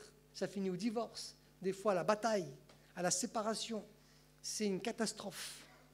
Mais voici que l'apôtre est celui qui dit que si ça arrive, parce que, eh bien, on est des chrétiens et qu'on s'aime, eh bien, on ne doit pas rendre le mal pour le mal. On doit savoir aussi s'humilier. On doit savoir aussi pardonner. Et si on a ces idées, si on a ces compréhensions, alors, eh bien, on arrivera à réparer nos nuages. Et le soleil est celui qui va revenir. Et l'apôtre est celui qui finit, et il dit quoi? Afin d'hériter la bénédiction. Est-ce que nous voulons dans nos foyers, c'est des foyers qui sont bénis? On ne veut pas des foyers qui soient brisés, qui soient complètement détruits, mais on veut que le Seigneur règne au milieu de la maison et on veut que c'est lui qui nous conduise et qui nous dirige. J'ai marqué ici, le mariage doit se faire dans le Seigneur. Et ça, c'est important. J'ai marqué pour les jeunes et aussi pour les jeunes veuves, c'est marqué. Dans 1 Corinthiens, chapitre 7, verset 39, il est écrit que les jeunes qui veulent se marier, de même que les veuves qui sont jeunes, qui peuvent se remarier, il est écrit que ce soit dans le Seigneur. Si on se marie dans le Seigneur, ça sera une sécurité pour nous tous. Si tu te maries avec un chrétien, jeune fille, ça sera une sécurité pour toi. Jeune garçon, si tu te maries avec une jeune fille qui est chrétienne, ça sera une sécurité pour toi. Comme nous regardons la Bible, la parole de Dieu, si on prend un inconverti, on va se mettre sous un joug étranger. Regardez ce qui est écrit dans 2 Corinthiens, chapitre 6, verset 14. Ne vous mettez pas avec les infidèles sous un joug étranger. Il y a beaucoup de jeunes filles qui, des fois, fréquentent des jeunes garçons qui ne sont pas chrétiens et qu'à la finale, ils savent que l'idéal, c'est de prendre un chrétien. Et ils pensent que, eh bien, oui, mais ils vont le gagner. En général, c'est lui qui vous gagne. Et en général, vous finissez mal. Mais ce n'est pas un fait qui est simplement de notre génération, de notre époque. Parce que comme nous regardons la Bible, la parole de Dieu, on se rend compte que dans l'Ancien Testament, dans le livre d'Esdras, voici que le peuple d'Israël, eh bien, était revenu dans son pays, pourtant ils avaient été déportés loin de chez eux, ils reviennent dans leur pays. Et puis voici que le peuple d'Israël, au lieu de se marier avec des femmes qui appartenaient à Dieu, ont pris des femmes étrangères, des femmes païennes. Il est écrit des Égyptiennes, des Ammonites, des femmes de Moab. Ils ont pris toutes des femmes étrangères qui n'étaient pas des femmes de Dieu. Voici qu'il est écrit, eh bien, car ils ont pris de leurs filles pour eux et pour leurs fils, et ils ont mêlé la race sainte. Et voici que ces gens-là, c'était tous corrompus. Et dans le chapitre 10, verset 2 est écrit, « Nous avons péché contre notre Dieu en nous alliant à des femmes étrangères. » Voici que les hommes qui appartenaient au peuple de Dieu Au lieu de se marier avec des femmes qui étaient des femmes de Dieu, se sont mariés avec des femmes étrangères, ce qu'on considère aujourd'hui comme des inconvertis. Et au lieu que c'est eux qui gagnent leurs femmes, c'est leur femme qui les a gagnées et ils se sont éloignés loin des choses de Dieu. Il a fallu que Esdras revienne, qu'il lise la Bible, comme on fait ce soir, qu'il leur dise, écoutez, ce que vous avez fait, c'est pas bien, ça va pas. Vous êtes mis sur un jeu étrangère. Il a fallu qu'ils redonnent les critères bibliques. Et à cause de ce qu'ils ont fait, eh bien, ils ont considéré qu'ils se sont mis dans des situations difficiles, compliquées. Et si vous vous mariez, vous qui fréquentez avec un inconverti, vous allez vous mettre sous un joug étranger et vous ferez peut-être comme les gens d'Israël. Au lieu que c'est vous qui allez le gagner, c'est lui qui va vous gagner et vous allez vous retrouver bien loin des choses de Dieu. Ils se sont mis sous un joug étranger et Paul est celui qui parle de ne pas se mettre sous des jougs étrangers. Et bien ce soir, nous, le conseil qu'on veut vous donner, parce que le mariage, ce n'est pas pour 1 an, ce n'est pas pour 6 mois, ce n'est pas pour 10 ans, c'est jusqu'à la mort. Et si tu te mets sous un joug étranger, eh bien tu pourras être malheureuse toute ta vie. Et si tu restes chrétienne, que Dieu te bénisse, mais toute ta vie, ça sera pour toi une écharpe dans la chair. Toute ta vie, ça sera difficile.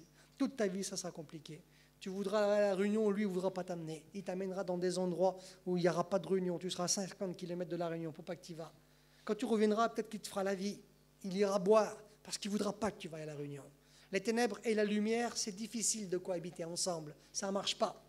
Eh bien, le conseil que nous voulons vous donner, Paul l'a dit, eh bien, il faut se marier dans le Seigneur. Et si on ne se soumet pas à cette loi biblique, alors ne vous étonnez pas quand vous aurez des soucis, quand vous aurez des problèmes, parce qu'on vous aura averti. Mais des fois, on veut faire qu'à sa tête. Mais on doit se soumettre à ce que le Seigneur Jésus est celui qui nous enseigne, et cela sera toujours pour notre bien. J'ai marqué ici, et on va essayer de finir, Dieu est contre le divorce. Il est contre l'adultère. Cette loi, c'est une loi biblique qui traverse toute la Bible. Comme nous regardons l'Ancien Testament, dans les 10 commandements, le 7e commandement, c'est « tu ne commettras point d'adultère ». Donc Dieu est contre l'infidélité. Ce que Dieu est celui qui veut, c'est que le fiancé et la fiancée qui se fréquentent et qui se marient restent fidèles l'un à l'autre jusqu'à la mort. C'est ce que le Seigneur est celui qui veut. Dieu est contre l'infidélité. Comme nous regardons dans la Bible, l'Ancien Testament, c'est écrit, Exode 20, verset 17, tu ne commettras point, tu ne convoiteras point la femme de ton prochain. On se rend compte que dans la Bible, dans le livre du prophète Malachie, chapitre 2, verset 14, est écrit, l'Éternel a été témoin entre toi et la femme de ta jeunesse à laquelle tu es infidèle. Qu'aucun ne soit infidèle à la femme de sa jeunesse, car je hais la répudiation, dit l'Éternel, le Dieu d'Israël. Prenez garde en votre esprit et ne soyez pas infidèles. Comme nous regardons dans la Bible la parole de Dieu, lorsqu'une fille était infidèle à son mari, et que son mari ne l'avait pas vue, mais il avait des doutes. Mais des fois, ces doutes pouvaient être vrais, mais ces doutes n'étaient pas vrais parce que c'était un jaloux. On amenait la femme devant le serviteur de Dieu, le sacrificateur. On lui faisait boire une eau spéciale. La Bible dit que c'était une eau amère. Et si la femme avait trompé son mari, Dieu punissait la femme sur place. Il est écrit qu'il faisait gonfler son ventre et il desséchait sa jambe.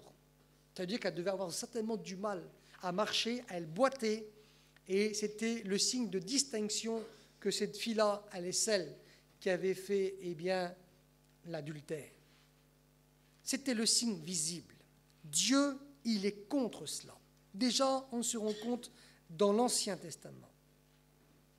Dans Proverbe chapitre 30, verset 20, il est écrit « Telle est la voix de la femme adultère. Elle mange et s'essuie la bouche, puis elle dit « J'ai rien fait de mal. » Mais pourtant, la Bible le condamne. Dans l'Ancien Testament, une jeune fille ou une femme qui commettait cette chose-là, et que c'était vu. La Bible déclare, selon Lévitique chapitre 20, verset 10 et Deutéronome chapitre 22, verset 22, cette femme, elle est celle qui était lapidée et mise à mort. Ça montre que Dieu, il est contre l'infidélité et que Dieu, il est pour la fidélité dans le sein du foyer. Dans le Nouveau Testament, l'auteur aux Hébreux dit que le mariage honorait tout le monde et le conjugal, eh bien, exemple souillure. Ça veut dire, eh bien, il faut avoir de la fidélité. Jésus est celui qui dit que l'homme ne sépare pas ce que Dieu est celui qui a joint. Le Seigneur est celui qui a dit dans Marc chapitre 10, verset 19, « Tu connais les commandements, tu ne commettras pas d'adultère. » C'est ce que le Seigneur Jésus est celui qui a déclaré. Paul est celui lui qui dit, 1 Corinthiens 7, verset 39, « Une femme est liée aussi longtemps que son mari il est vivant. » Ça veut dire que tant que ton mari respire, tant qu'il est vivant, tu dois lui être fidèle. Et tu ne peux que te remarier lorsque le mari est celui qui meurt. Paul est celui qui est pour la fidélité, eh bien, jusqu'à la fin. C'est pour ça que deux chrétiens qui se marient, c'est quelque chose de sérieux, qui est jusqu'à la mort. C'est pour ça qu'il faut bien choisir, bien faire son choix et mettre tout cela dans les mains du Seigneur, parce que c'est quelque chose eh bien, qui va nous poursuivre toute notre vie. Les choix les plus importants dans nos vies, c'est quoi ? La première chose, c'est d'accepter le Seigneur dans sa vie. Et la deuxième chose, c'est comment on va fonder son foyer et quelle direction il va prendre. Parce que ça peut être une ruine, ça peut être eh bien, une catastrophe. Paul dit dans 1 Corinthiens 7, 10, « À ceux qui sont mariés, j'ordonne, non pas moi, mais c'est le Seigneur, que la femme ne se sépare pas de son mari et que le mari ne rejette pas sa femme. » Romains chapitre 7, verset 2. « Ainsi, une femme est mariée et liée par la loi à son mari, tant que son mari est vivant. Si donc du vivant de son mari, elle devient la femme d'un autre homme, elle sera appelée adultère. » Romains chapitre 13, verset 9. « Tu ne commettras point d'adultère. » Jacques dit dans son épître, chapitre 2, verset 11, « Tu ne commettras pas d'adultère. » On se rend compte que dans l'Ancien Testament, que Jésus, que les apôtres sont tous contre cela. J'ai marqué le Nouveau Testament condamne très sévèrement l'adultère. Paul dit dans 1 Corinthiens 6, verset 9, « Ne savez-vous pas que les injustes n'hériteront point le royaume de Dieu? Ne vous y trompez pas, ni les impudiques, ni les idolâtres, ni les adultères n'hériteront le royaume des cieux. Aucun adultère n'héritera le royaume des cieux. » C'est pour ça qu'il faut bien réfléchir. Comment on base sa vie? Comment on va se marier? Et ceux qui ne l'ont pas fait encore, réfléchissez bien. Ne vous mettez pas sous un joug étranger. Ça peut vous coûter très cher et ça peut être une ruine eh bien, dans votre vie. Comme nous regardons aussi la Bible, Jésus, celui qui déclare « Celui qui répudie sa femme et qui en épouse une autre commet un adultère à son égard. Et si une femme quitte son mari et en épouse un autre, elle commet un adultère. » Luc chapitre 10, verset 16-18. « Quiconque épousera une femme répudiée par son mari commettra un adultère. » On se rend compte que sans rentrer dans les détails, parce que des fois c'est compliqué certaines situations, mais pour éviter toutes les situations justement qui peuvent devenir très compliquées, eh bien il faut bien démarrer dès le commencement. Vous êtes des jeunes, vous commencez vos vies. Alors ne commencez pas n'importe comment. Et on se rend compte, je ne veux pas être yalo soi, mais malheureusement c'est ce qu'on voit aussi de plus en plus. Et on voit aussi eh bien, que des fois c'est très jeune. Le Seigneur est celui qui est contre l'adultère. Le Seigneur est celui qui a institué, eh bien, il est écrit l'homme quittera son père et sa mère et s'attachera à sa femme. Vous avez vu aujourd'hui, il y a le mariage pour tous. Eh bien, des fois, il y a des gens qui quittent leur père et leur mère, pas pour s'attacher à une femme, un garçon, mais à un autre garçon. Ça, c'est anti-biblique. Une jeune fille, malheureusement, on le voit aussi, quitte leur père et leur mère, pas pour s'attacher à un garçon, mais pour s'attacher aussi à une autre fille. Ça, c'est anti-biblique. Ça, c'est l'enfer. Et vous savez qu'il y a des gens, enfin, je ne sais pas si vous savez, mais il y a des gens qui sont dans ces positions, des hommes avec des hommes, des femmes avec des femmes, qui veulent quand même continuer à aller aux réunions. Ben, c'est incroyable. C'est comme si tu veux jouer au foot. Tu sais bien qu'au foot, tu n'as pas le droit de jouer avec les mains. Toi, tu veux jouer au foot, mais tu veux jouer aussi avec les mains. Les règles, c'est pas ça. Tu veux jouer au foot, tu dois te conformer aux règles. Tu ne joues pas avec les mains. Eh bien, on doit aussi se conformer aux règles. Ceux qui commettent ces choses-là. Parce que des fois, ces gens-là font cela au nom de l'amour. Mais ça, c'est un amour déréglé. Et nous devons avoir un amour qui est réglé sur la Bible, sur la parole de Dieu. Et voici que la Bible est celle qui condamne ces choses-là. Paul est celui qui déclare en 1 Corinthiens chapitre 6, verset 9, « Ne vous y trompez pas, les injustes n'hériteront pas le royaume des cieux. » Mais il dit aussi, les idolâtres, vous pourrez comprendre. Il dit les adultères, eux aussi n'hériteront pas les royaumes des cieux s'ils demeurent dans leur position d'adultère et s'ils ne se repentent pas. Mais il est écrit aussi les infâmes. Des fois, comme on lit les infâmes, on ne sait pas ce que ça veut dire. Les infâmes, c'est les filles avec les filles, les garçons avec les garçons. C'est ça les infâmes. Et le Seigneur dit par la bouche du serviteur Paul que eux, ça, c'est l'enfer. Et que ça, on ne peut pas les accepter dans nos réunions. Ce n'est pas parce qu'on est des méchants, c'est parce que la Bible condamne. Et nous devons nous conformer à l'Écriture. Et vous qui êtes jeunes, il faut que vous soyez éclairés, qu'on vous le dise, qu'on prévient. On doit avoir un amour réglé. Dieu a dit, tu quitteras ton père et ta mère et tu t'attacheras à ta femme, ou tu t'attacheras à ton mari. C'est un homme et une femme. J'ai marqué ici, on comprend mieux ce que le livre des Proverbes nous dit. Proverbes chapitre 6, verset 32. Mais celui qui commet un adultère avec une femme est dépourvu de sens. Celui qui veut se perdre, il agit ainsi. Celui qui veut se perdre, c'est ça qu'il fait. Mais celui qui est intelligent et qui est sage, il fera tout pour essayer de sauver son mari, sauver son foyer. Le mari fera tout pour sauver sa femme et la femme fera tout pour sauver son mari. C'est ce qu'on doit faire. Mais l'insensé, lui, c'est lui qui brise tout et c'est lui qui casse tout. La Bible déclare que la femme sage construit sa maison, mais que la femme insensée, elle a détruit de sa propre main.